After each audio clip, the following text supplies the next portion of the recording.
Arsenal versus Burnley on Saturday, 3 p.m. kickoff. At long last, a 3 p.m. kickoff for Arsenal on a Saturday is back. But this game has some history. This game has more to it than you think. This game is going to show you just how far Arsenal have come under Mikel Arteta and the squad build. I'm Ty Knight. Let's get into it. So, Arsenal go to Burnley at 3 p.m. It's going to be an interesting game. And I say that for many reasons. Over the 18 times that these two teams have played each other, Burnley have only won once. They've never beaten Arsenal at home in the Premier League. They've only won one game, and that was away. Arsenal, on the other hand, there's been 4 draws in this game. Arsenal have won 6 times away, 7 times at home, and there's been 13 wins in total for Arsenal. So you can turn around and say that this game is a shoo-in and a lock-in for Arsenal to win. But I need to cast your minds back to something. I'm going to show you what the squads were before I announce what I think the squad's going to be against Burnley, against Scott Parker's side, the team that's languishing right now in the Premier League in the position of 16th. They have 10 points. They won 3, drawn 1, and lost again. If I find it, 5. Arsenal, on the other hand, are played 9. They are a 7-1-1 team. Won 7 games, drawn 1, lost 1, scored 16 goals. And one thing I want to add to these 16 goals, they're not the least goal scorers in this league. No. Those stats, the goals from set pieces and stuff like that makes you think they can't score from open play. But the team with the most goals this season is only on 17.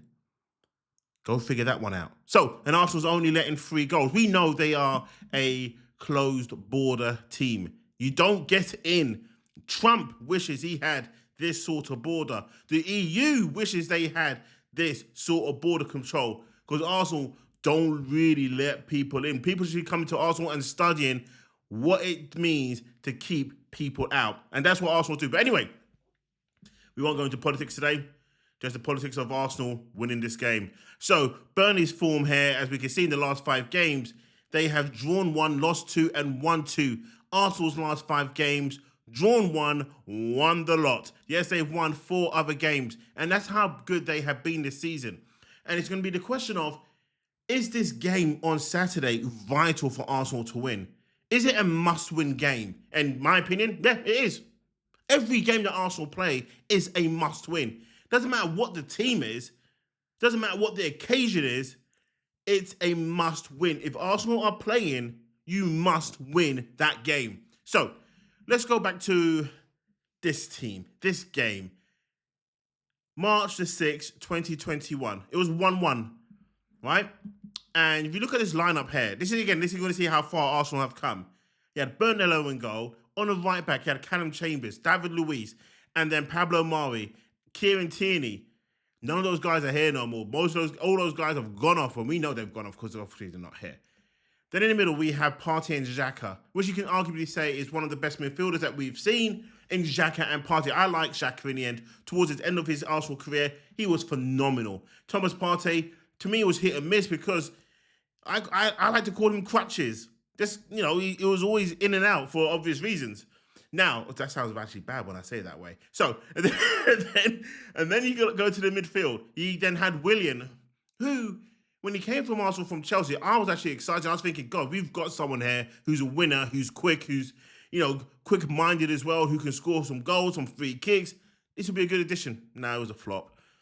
Martin Odegaard, Bukayo Saka, and then, yes, Pierre-Emerick Aubameyang. He was part of this team. It was a 1-1 game. Chris Wood scored, who's still playing now. He's at Nottingham Forest. And Aubameyang scored as well. Now, this is one of the things here. We would take a lead, and then typically any team's going to come back against us. When we played Burnley, it was always a tough game. It really and truly was. And this game, this is when they had Sean Dyche in charge as well. And he's still managing now. He's over there at Nottingham Forest. Doing nothing special. He's only had 2 games there. But this was always a tough game. It was a game that I always thought, God, we're going to Burnley. Long throws, long balls. They're going to be bullying us all over the pitch. This is a different Burnley now under Scott Parker. I can't see that happening anyway. But the next season, Arsenal win 1-0. The lineup. Martin Odegaard scored, and I think this is when he scored that free kick. It was a beautiful goal. 18th of September. The lineup was Aaron Ramsdale the goal. Now, I liked Aaron Ramsdale. I thought it was cool, but when he done that interview, to me, that was the car crash waiting to happen, pretty much like Arnie Slot. I was like, Ramsdale, this is why we actually now know what the problem is. You can't concentrate. And I guess Mikel Arteta thought that, knew that, but then when it was announced by Aaron Ramsdale, confirmed that, yo, you've got to go. Kieran Tierney at left back, then you had Gabriel, then you had Ben White, and then you had Tomiyasu. Again, crutches there. Poor Tomiyasu turned into crutches. Thomas Partey by himself in the solo midfield, then you had Bukayo Saka on the left-hand side. And a lot of people do not realise that Saka was on the left-hand side a lot of the time, and there's a reason for that. You had Martin Odegaard, you had Smith Rowe and Saka. I'm so upset that Smith Rowe didn't work out for us all, because I was like, when he was bursting through, and him and Saka burst through, Smith Rowe was ahead of Saka. He was light years ahead of Saka. But Saka was more consistent at staying fit, and that is ultimately what led to Smith Rowe being turfed out. Probably enough for that Turf Moor. Nicolas Pepe. He was on the right-hand side. I was shouting when I was working in the car. Dealership, I was like, Pepe! Pepe! Pepe! I loved Pepe. I didn't really get to see what he was about beforehand, but I just knew he was a good player. And he came in, didn't do much actually to the end, but he was more consistent, let's say, of a Jack Grealish at his time at Manchester City, even though Jack Grealish won a heck of a lot more trophies. Aubameyang again was up front. Then we move on to January. January the 23rd. This is when the lineup goes again. Ramsdale in goal. Ben White goes right back. Rob Holding. Magalhaes there. Then you got Kieran Tierney. Then Sambi Lokonga. Remember him? The guy that Vincent Kompany said, yeah, man, Mikel, you need to get this guy in. This is the one. This guy is the next Yaya Toure. Hell no. Then you had Martinelli on the left, Smith Rowe, Odegaard, and Saka now operates on the right-hand side. This is where we get to see Bukayo Saka emerge himself as a leading candidate to be an Arsenal legend, which is pretty much going to be an Arsenal legend, let's be real. Then you had slow man up front, Lacazette. He was slow. But check out this.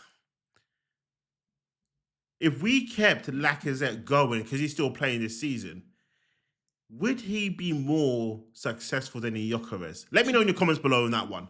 Or have I just gone too far just for the sake of it being an arsehole? I don't mean to be, but hey, it is what it is. Anyway, so Arsenal then move on to a 3-1 victory in September, Saturday, the 11th of November. Now, this lineup gets a bit interesting.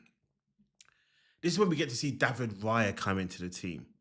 So Raya's in goal. Obviously, he took over from Aaron Ramsdale after Ramsdale said, I can't concentrate for 90 minutes. I need to sometimes mess about with the fans. So Raya comes in goal. Arsenal win 3-1. Tomiyasu's at right back. Now Saliba's playing. This is when we get to see Saliba and Gabriel form a partnership to this day that we now know is lock and shut. These two guys are just something else. They are bad men. They're bad men. Then you got Zinchenko there, who, when he came in at Arsenal, let's be real, Zinchenko was an upgrade on Kieran Tierney to a degree. Zinchenko came in with a bag of experience with Jesus, crutches as well. But, again, didn't work out. We know why it didn't work out. We surpassed him when he was actually surpassed us. He came in, and Zinchenko was higher grade than us. Let's be real. Let's be real. But then Mikel Arteta just transformed his team, and then we went choo-choo, bye-bye Zinchenko. Off he went. Kai Havertz in midfield, Jorginho, who I would like to say was a good midfielder for Arsenal. Not saying he was an all-time great, but he came in for the price that he came in. He done a job, and he done a job very well.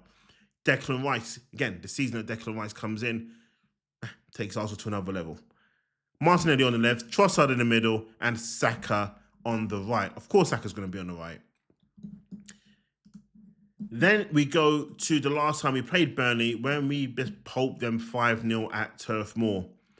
Then we had David Raya in goal. Kivio now at left back, who's no longer at the club, as we know. Gabriel, Saliba, and Ben White. Now, that back four still was not complete. There were still gaping holes, of course, on the left-hand side. We knew that, and it's now being addressed. Heavily it's being addressed. Kai Havertz, Rice, Odegaard, Saka, Trossard, Martinelli. And now we go on to what this lineup could be this weekend. Now we're going to go to see, based on injuries as well, we've got to take that into account because nothing really comes out from Mikel Arteta. Now we know it's going to be David Raya in goal. Right back, this is where how strong Arsenal squad is. Mikel Arteta could afford to rest Julian Timber and give Ben White more minutes to still get his match sharpness up. So it could be Ben White at right back. Then you're going to go with, if Saliba's not fully fit, because he wasn't there at the Carabao Cup, you're going to go with Christian Mosquera. And I'm cool with that. All day, every day.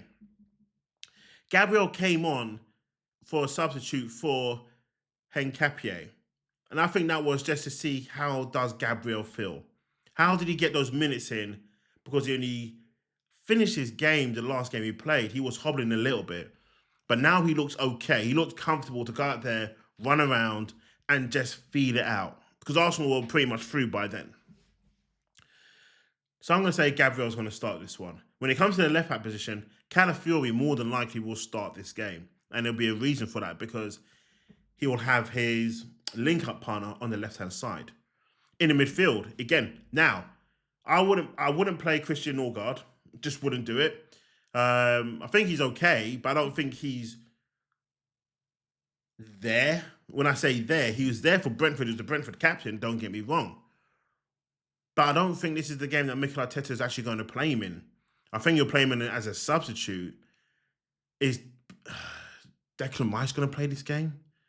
Or I think it's just going to be a Moreno and a Declan Rice. He may afford or be able to afford to rest a Zubimendi for this one. I think Moreno and Declan Rice will be more than enough in the midfield. I just wouldn't say a Moreno and a Norgard will be good enough to win this game. But I could be wrong. Actually, so let's just go with this.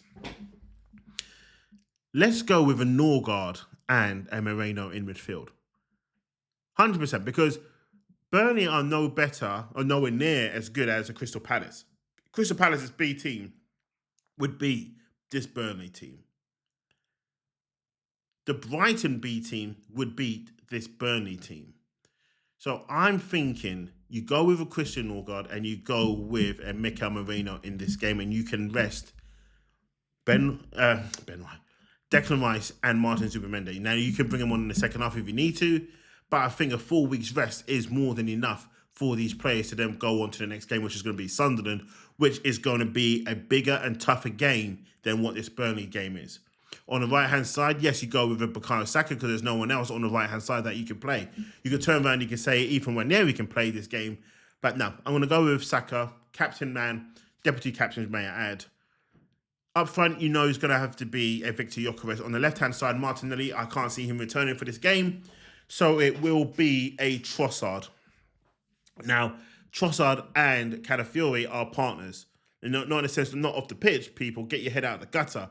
They have a partnership there and they link up very well. Mikel Arteta likes partnerships. That is what I see this game going. So again, David Raya definitely is going to be in goal. I will say Ben White is going to play this one. Mosquera is going to play. Gabriel is going to play. Calafiori is going to play. Midfield, I would go with a Christian Norgard, even though in the beginning I said maybe you shouldn't. But yeah, you can. You can afford to do it.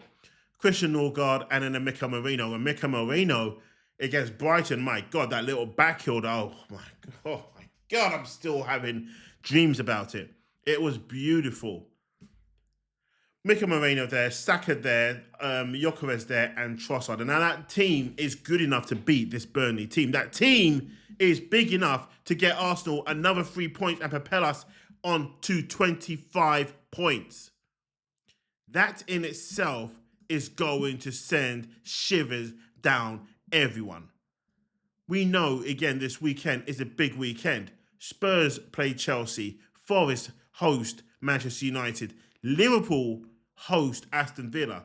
That game there, 8 o'clock, I'll be at home. I'll be watching it.